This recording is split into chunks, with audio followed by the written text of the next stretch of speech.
Good morning! Ay, ano nga ba?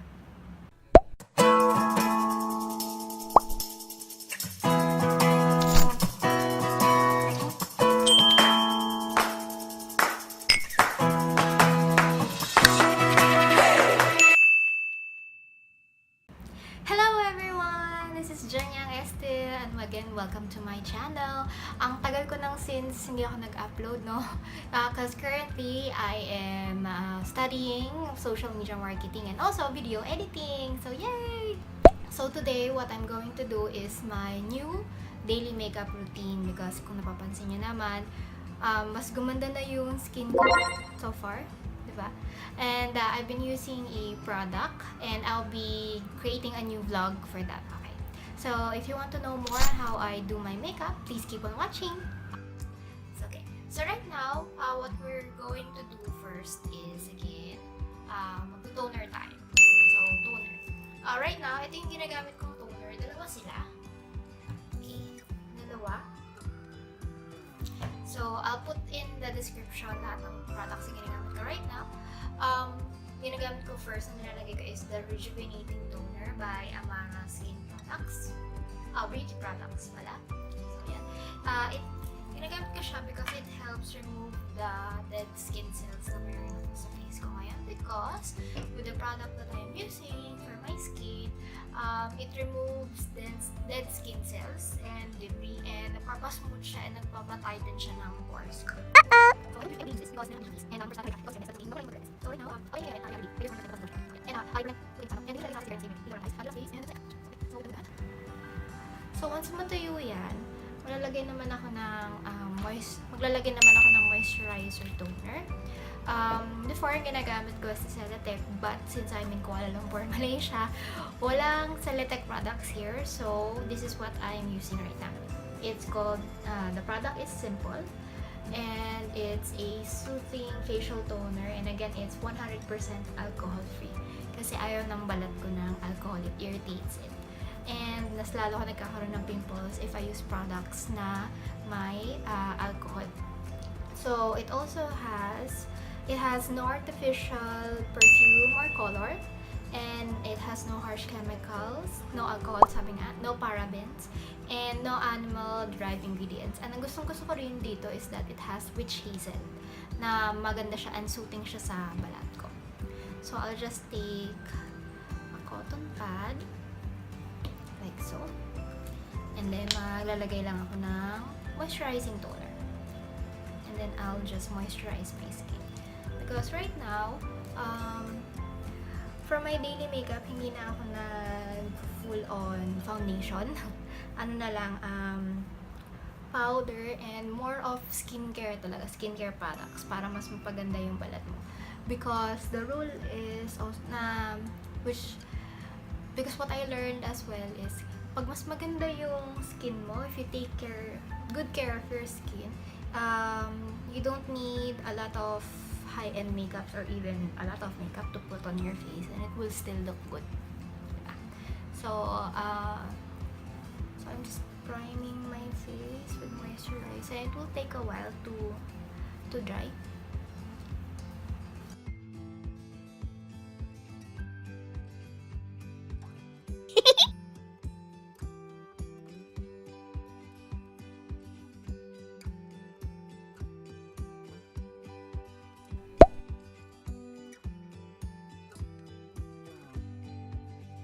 So, natuyo na yung ating moisturizing toner. Nalagyan naman tayo ng sunscreen and moisturizer na at the same time. So, what I'm using are two different products. Again, minimix ko silang dalawa to create a matte finish, but at the same time, moisturize pa rin yung skin ko. So, it's not sticky, but at the same time, it's still moist. So, itong ginagamit ko is the Face Shop na oil control sunscreen. It has SPF 35, which is really good to protect your skin from harmful sun rays para hindi rin kaagad masyadong mag-sag or mag-wrinkles yung balat mo. And it has tea tree oil, aloe vera, leaf juice. So, very refreshing siya sa face. And ito naman, again, Céleteque user kasi ako. Céleteque na sun care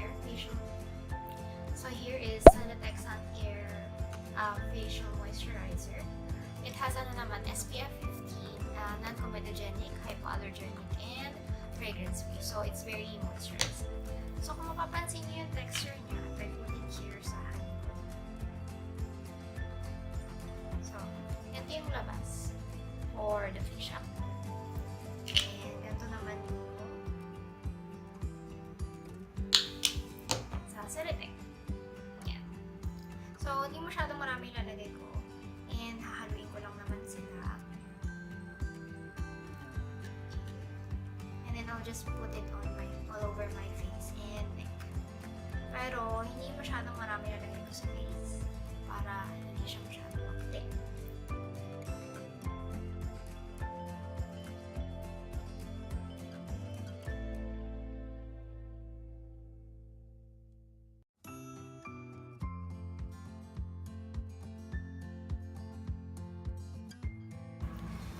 Now that our face is prepped with moisturizer and sunscreen, malalagyan naman tayo ng powder, which is actually the Maybelline Superfresh two-way cake again. Ito yung favorite kong ginagamit. It's on the color Sand Beige, and ito naman SPF 34, which is really good again. And ginagamitan ko lang siya ngayon ng sponge. Beauty sponge, and then you just incorporate the product into your skin evenly sa face.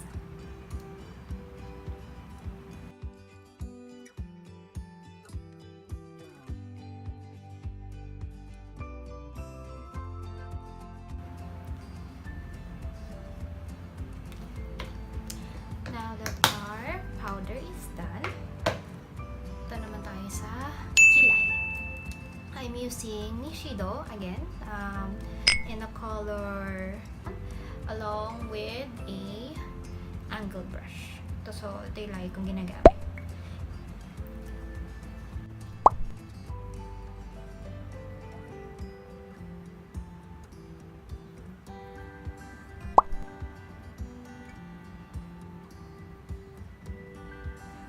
So, ako dahil na kilay ko, kaya mas madali na siyang gawin.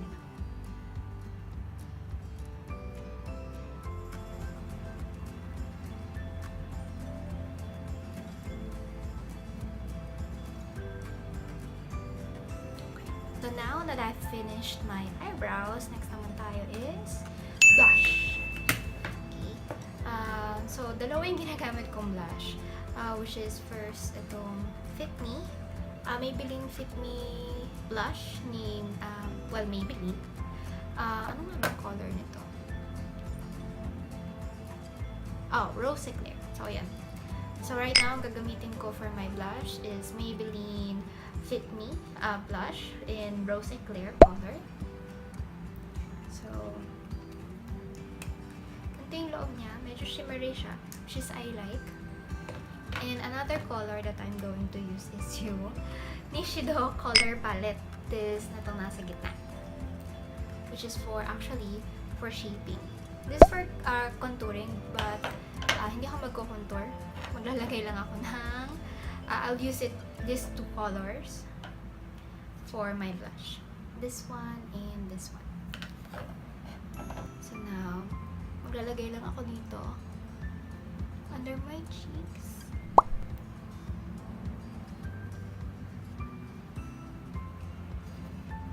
And sa kabila.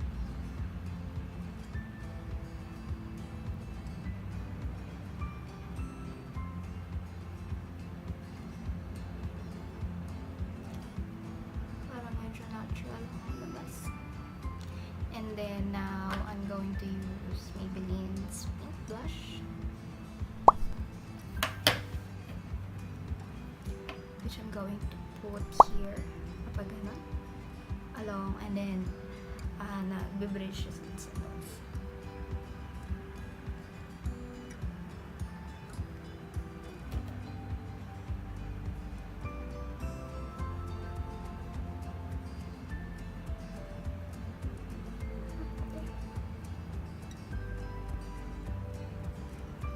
Para medyo mas natural yung look. Lagyan ko rin dito sa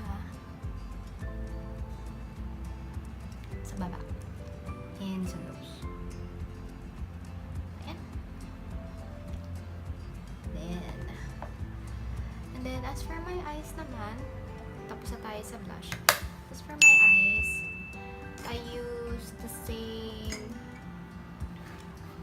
para simple lang rin. I use the same color, the contour palette of Nishido. Itong brown, and yung dark brown for more depth sa eyes ko. So, this is how I put it. I use a soft brush lang. And then I just put it here sa eyelids ko. Just everywhere, and then blend it outside. So, just blend and blend and blend. And the same sa kabila. Just blend it.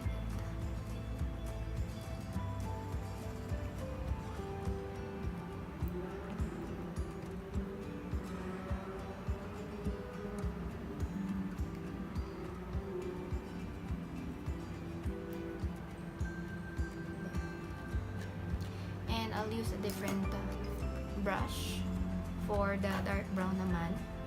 And i-put ko lang siya sa inner corner. Papaloob. A bit lang.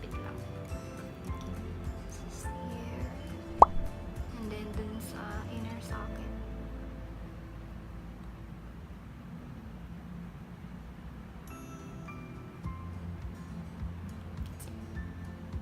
And the other side.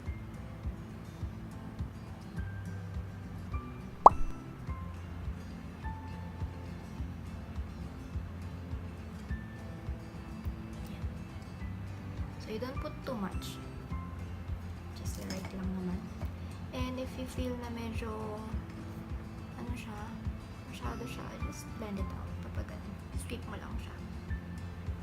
That's what I'm doing. Sweep. Ayan. Tapos na yung eyes. And then, malalagay lang tayo ng finishing powder. Umitin na ulit natin yung powder ni Maybelline. Palabas para mas magtagal lang ang gusto yung makeup. Anilan sa kilay.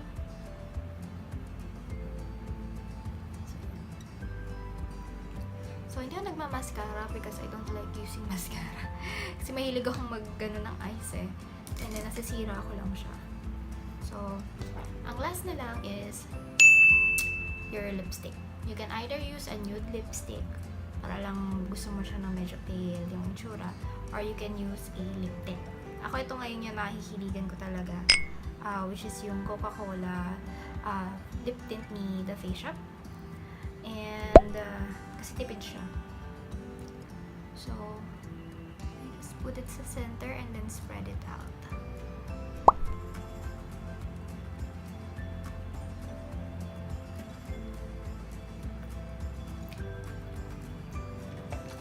Usually, I use a cotton bud to spread it out kasi matudumihan yung finger ko.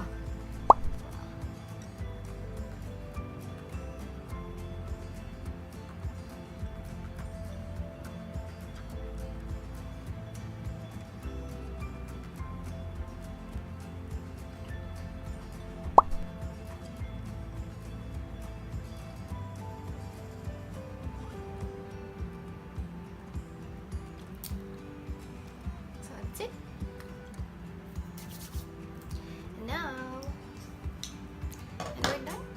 Basa pa yung hair ko, pero I'll put on my earrings na.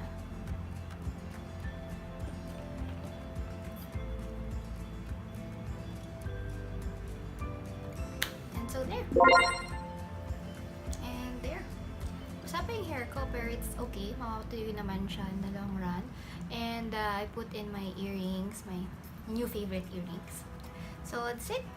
Ganun lang kasimple. And mura lang yung mga products na ginamit ko. So, ang tip ko sa inyo, for you to do your daily makeup routine, invest in good skincare products, especially to moisturize your skin. Also, hopefully to micropeel it or even correct yung mga blemishes or yung acne ng face mo. And then tip number 2 is if you take good care of your skin, kahit anong makeup ang ilagay mo, kahit mura pa siya, magiging maganda ang labas niya sa skin mo. Right now, my skin is at its best. And I really want to share with you yung product na ginagamit ko on paano ko na-achieve to. Kasi compare mo yung first video ko, you can watch it. Ang laki ng difference ng skin ko, especially dito sa forehead area ko. Ang laki.